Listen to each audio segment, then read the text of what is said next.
All right, Shalom. I want to begin this lesson by giving all praise, honor, and glory to Yahawashi by Yahawashi, Waha Rakah Kwadash, which in the ancient Hebrew tongue would be the correct names of the Heavenly Father, His beloved Son, and the Holy Spirit.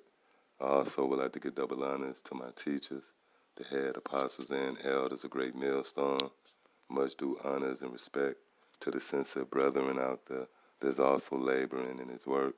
And as always, I want to say shalom to the believers, the Akim as well as the Aquath, which would be you brothers along with the sisters that subscribe to this truth as well. So yeah, this sitting right here is going to be centered around, the sense of urgency, if you will, that comes along with this journey we have embarked on, in this path to the kingdom, which is fraught with danger, man.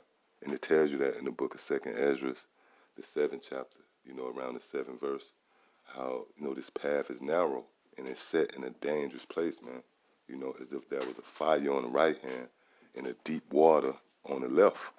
And that in itself should create a certain outlook, and it should provoke you to proceed with caution, man.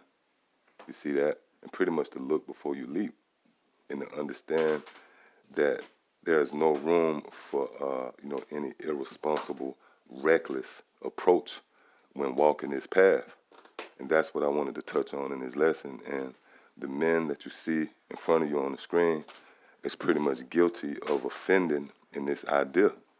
And the reason why I wanted to touch on this, is not so much of getting on these guys, but more so to guard the sheep, because you have brothers that's coming into this thing that might have been studying for a couple of months or been exposed to this truth, maybe a year or two or whatever number, and they might be fairly new to this idea, all right, of being an Israelite.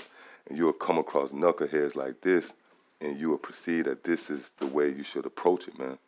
Okay, and everything is wrong about this image, man. First and foremost, these guys, claim to come under the banner of Yahawashi, and they got on the uniform of the so-called white man. These guys is in army fatigues, which this represents the devil right here, man. Furthermore, it gives off a certain energy, you see, and pretty much you are placing yourself in harm's way. Now, you're going to have somebody to come on the coming board, and it always happens, why you have to get on these other guys, just teach the word, blah, blah, blah. Look, man, we are set in defense of the gospel. It tells you that. Matter of fact, you know what? Let's start off with that real quick. The book of Philippians, the 1st chapter, and starting at the 15th verse. It says, some indeed preach Hamashiach, even of envy and strife. Yeah, and these guys is a catalyst for that, man. Which that group is known as the Sakari group. And if you're familiar with these guys, if you check out their channel, if not every video, every other video, or every 2 videos is centered around debate, which when you go into that word strife, it literally means debate, man. So the scriptures tell you, and encourage you not to teach this word for envy and strife, And these guys is guilty of that, see? So it says, some indeed preach Hamashiach, even of envy and strife, and some also of goodwill. Yeah, like the sincere brothers that teach this word, in order to seal the Lord's elect. See? Verse 16, the one preach Hamashiach of contention, see, of contention, which when you go back to that word contention, it takes you back to the word contend, which means to fight. That's where you get the phrase or the term number one contender, when you're dealing with boxers. So these guys, the very vibration that they sending is centered around contention. See that? It says the one preach Hamashiach of contention, not sincerely. Yeah, these guys is not sincere, man. Okay, they're pushing their own agenda here. See?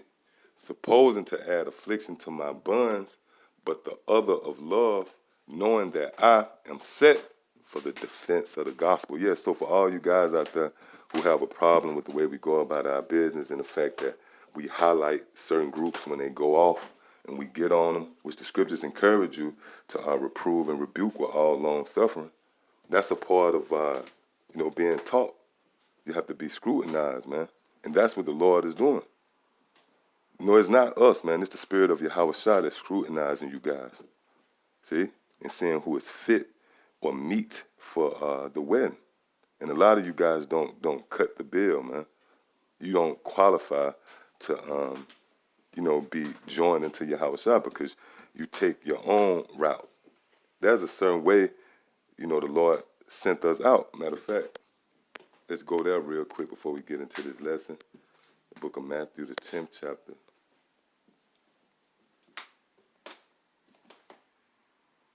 And I started the 5th verse, but I'm going to jump down to the point. It says, these 12 Yahawashi sent forth and commanded them. Okay, so the Lord sent out his men with a commandment. See? Go not into the way of the Gentiles and into any city of the Samaritans, enter ye not. And that's why we push out the vibration that this truth is only for Israel. See? Or salvation is only for Israel. See that? Now you jump down to verse 16. It says, behold, I send you forth as sheep in the midst of wolves. See that? Be ye therefore wise as serpents and harmless as doves. And again, these guys, they don't let off that vibration right there. That's not the energy that they sending forth. Okay? They look more like the wolves, man. See, the scriptures say, be as sheep in the midst of the wolves. Scriptures can tell you to be as wolves. A wolf, before they attack, they show their teeth. And this is a form of showing your teeth right here. Insinuating that you're going to take down the so-called white man with a militant approach, man. You see that? So that's off. And that's why we here. We set in defense of the gospel to correct you guys, man. And the scriptures tell you that to do so. Matter of fact, let's get that real quick in the book of Romans, the 16th chapter and the 17th verse. Because again, you're going to have someone to come across this video. Hey, why won't you just teach the word, and leave these other guys alone? Look, man, this is a part of the gospel, man. Correction. And again, furthermore, this is an attempt to guard and shield the Lord's sheep. Because you're going to have sincere brothers out there who might come across these knuckleheads and believe, again, they'll believe that this is the approach. You see? So this is Romans 16 and 17. Now I beseech you, brethren, which that word beseech means beg, all right? Mark them which cause divisions and offenses contrary to the doctrine. See what these dudes are pushing forth is contrary to the doctrine. We just read that Yahawashi commanded us to go forth as sheep in the midst of wolves, not the other way around, man. See? Now I beseech you, brethren, mark them which cause divisions and offenses contrary to the doctrine which ye have learned, and avoid them. Yeah, so the scriptures say avoid them. Now you might have someone to say, see, why won't you just avoid them? Leave them alone. We do avoid them, but the scriptures tell you to mark them. Matter of fact, let's click on this word mark real quick.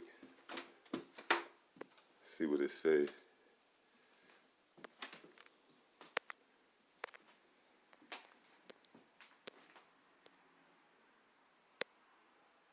All right, the Greek word that would be scopeo, which goes back to scope, to put the scope on. So the scriptures say mark them or put the scope on. See? And when you go to the definition, it says to look at, observe, contemplate. See, to mark, to fix one's eyes upon, direct one's attention to. See, direct one's attention to. And from time to time, we have to direct our attention to these guys that cause division by pushing out a certain energy that's contrary to the doctrine, man. And that's why we were set up. See? We the watchmen for Israel, man. And it's our duty to guard you from these wolves, man. See that? Which they're going to lead you astray. Which brings me to this lesson and the overtone of this lesson concerning wisdom and the true reason wisdom was given. It was given to be applied, man. And the method to us receiving wisdom is to preserve us. You got a lot of guys who feel as if they safe just because they got the name of Yahawashi, and they can take this irresponsible, reckless approach. Then at the last minute, they'll call on Yahawashi, and he's going to just step in on their behalf. No, man. The Lord gave you wisdom to preserve yourself. This is how the elect is going to be preserved. They're going to be led by the Spirit, and that Spirit they're going to be led by is going to be the Spirit of wisdom.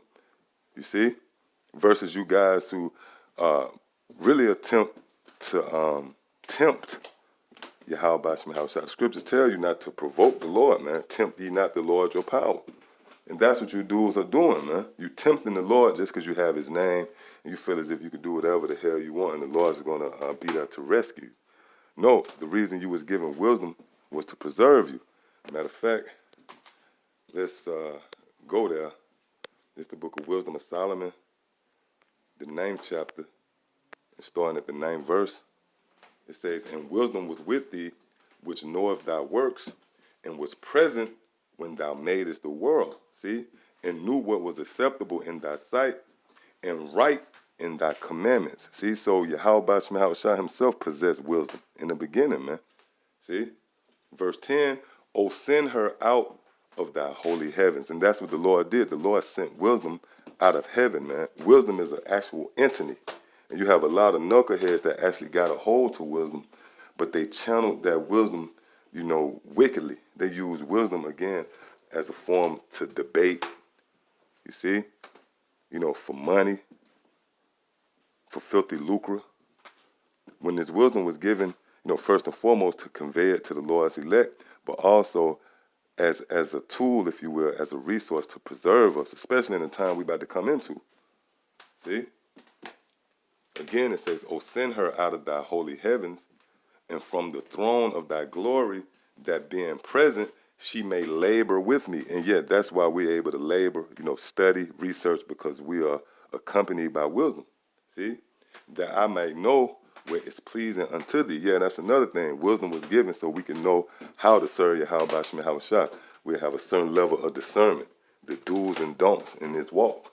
See? Verse 11, for she knoweth and understandeth all things, and she shall lead, see, and she shall lead me soberly in my doings. So we are led by the spirit of Yahawashi, which is wisdom. You know, for an example, you get pulled over by a cop, all right? That's not your cue to whip out your pocket Bible and recite Revelation the 13th chapter. He that leadeth into captivity is going into captivity. What's going to happen? Esau is liable to overfound you, man. You know, versus, you know, a brother get pulled over by a cop and you comply. Hey, how you doing today, sir? Oh, was I speeding? Oh, pardon me. Here go my license, my insurance, or whatever have you, man. That's wisdom, and that's how you are led. This is how you are preserved. See? Again, and she shall lead me soberly in my doings, and preserve me in her power. See? And preserve me in her power, man. So wisdom was given to be applied. And there's a method to that. Again, wisdom was given so that we might be preserved. See that? Matter of fact, let's further prove that. This is Psalms, the 40th chapter.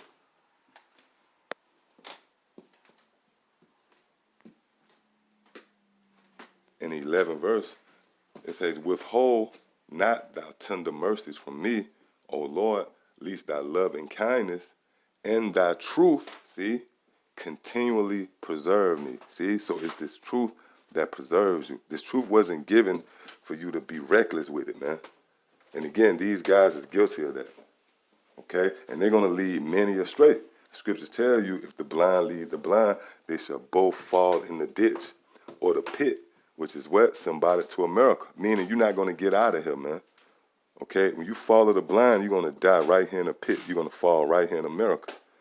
Versus those who follow after those who are wise, you know, follow after wisdom, that's going to preserve you. Matter of fact, this is the book of Psalms, the 37th chapter and the 37th verse.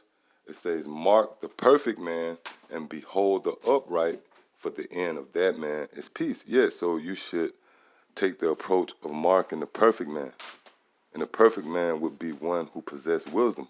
Why? Because the end of that man is peace versus you following the blind, which again is going to lead to your demise, man. See that? And these guys right here, they're going to lead a lot of you Israelites astray. And not just them. You know, you got ISUPK who have this very militant approach. You know, and that's irresponsible, man, especially in the climate we're in now.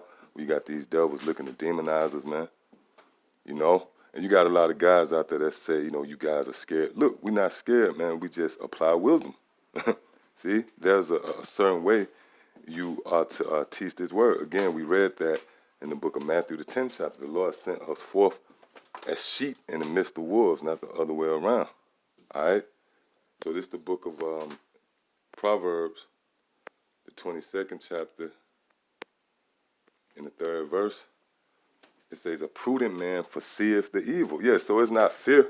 We're not driven by fear, man. You know? How the hell are we scared when we out there on the front lines? We have been thrust into the public's eye, man. We out there amongst Esau. A lot of you guys who say we scared, you not out there on the streets, man. We out there, you see? But it's a thing of following the commandments of Yahawashi and doing everything decently in order. See? So again, it says, a prudent man foreseeth the evil and hideth himself. See that? And hideth himself. But the simple pass on and are punished. Yeah, and these guys is going to be punished as well as these other groups who take this militant Black Panther approach, man. And all of your followers as well. See? Because these guys right here, the Sakari group, they have a lot of followers. You know, they have a lot of subscribers. They get a lot of views, 10, 20,000 views. And guess what? All of those viewers and all of those followers who subscribe to them is going to be led right into destruction. Matter of fact, let's get that and we'll end off with this. Book of Matthew, the 7th chapter, in the 13th verse, it says, enter ye in at the straight gate. See? For wide is the gate and broad is the way that leadeth to destruction. See that? And many there be which go in therewith. So you have many of Israelites that follow after these guys. And they're going to be led to destruction. See? Verse 14, because straight is the gate and narrow is the way which leadeth unto life, and few there be that find it. So you're going to have few, you see, which the 144,000 as well as the 1/3, that's really a big number, but in contrast to Israel as a whole, that's a small number, that's a remnant. So there's only going to be a few that's going to find that salvation. See that? And again, that's going to be those who truly possess wisdom, which again, wisdom was given as a tool, if you will, as an attribute. You know, the Lord equipping you with the necessary tool to navigate through this place, Babylon the Great. You see? America, that dangerous place. You see? So yeah, I just wanted to touch on that, Lord willing. It was edifying. Till the next time I say shalom.